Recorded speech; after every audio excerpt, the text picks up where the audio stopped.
Overproduction is the fundamental origin of economic crises suffered by capitalism. Capitalism is conventionally taken for granted to produce huge number of low-cost commodities and suffers from the fever of overproduction due to even more suppressed purchasing power of a large section of the people. Therefore, the Keynesian prescription was only to create such large numbers of consumers with a minimum level of purchasing power and purchasing condition for such huge numbers of cheaper commodities to be sold. But the crisis continued.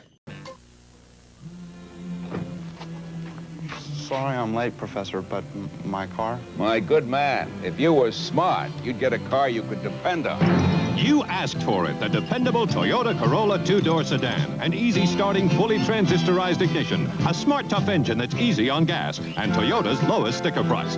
Toyota makes it easy to be smart. A+.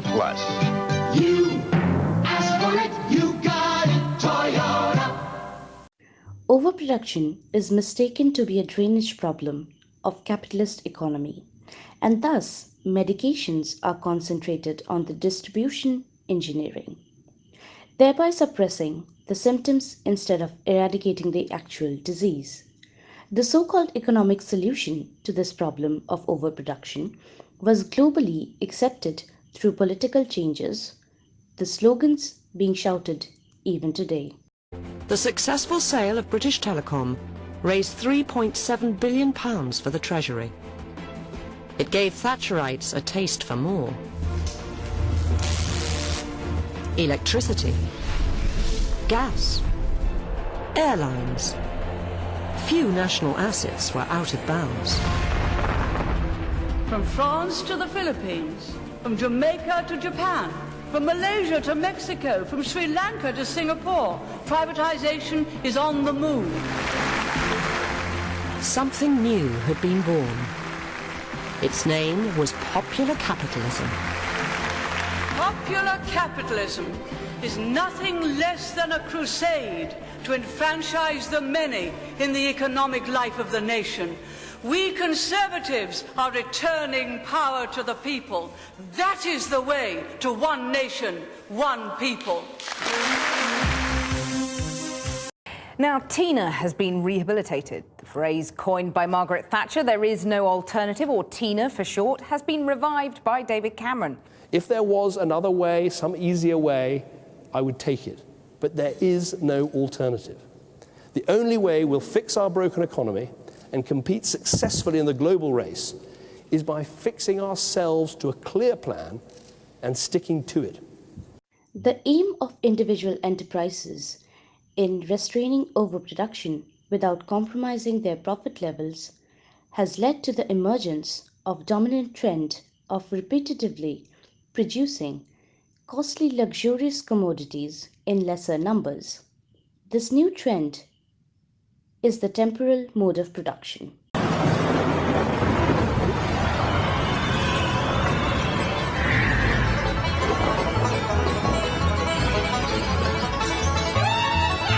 Are you tough enough to drive a Tacoma?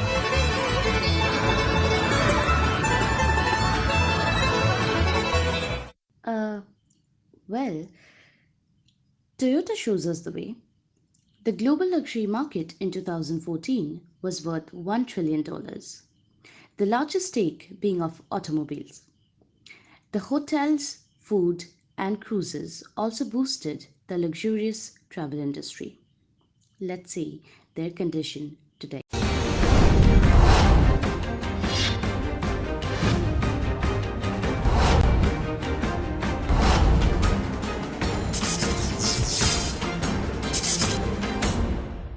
There are 600,000 people currently on holiday worldwide with the company, and they're now looking for other ways to get home.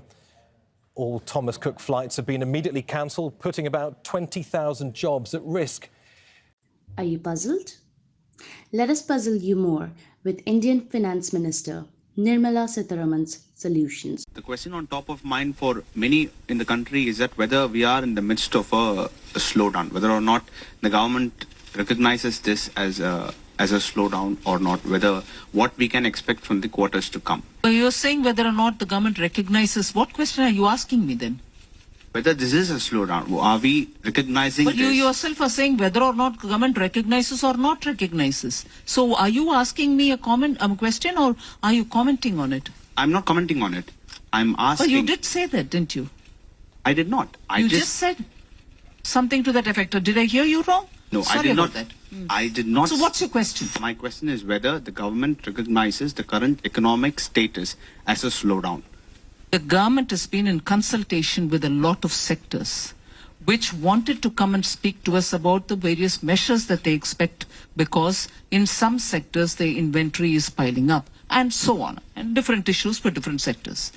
And having heard them and having spent some time to see how best we can respond, the first tranche of announcements were made on 23rd. Last Friday, I've made one other set of announcements. So I've also said I'll come back again as and when the process of consultation are over and we have worked on how we can respond. So I will be coming back to respond to sectors which have spoken to us and which want some relief from us. Are you thinking if your own job is safe, will you get a job? Sorry, but recession is knocking at the door. To learn about this crisis for a revolutionary solution, follow the articles on neoliberalism in Jabardakhal, the political organ of the working people.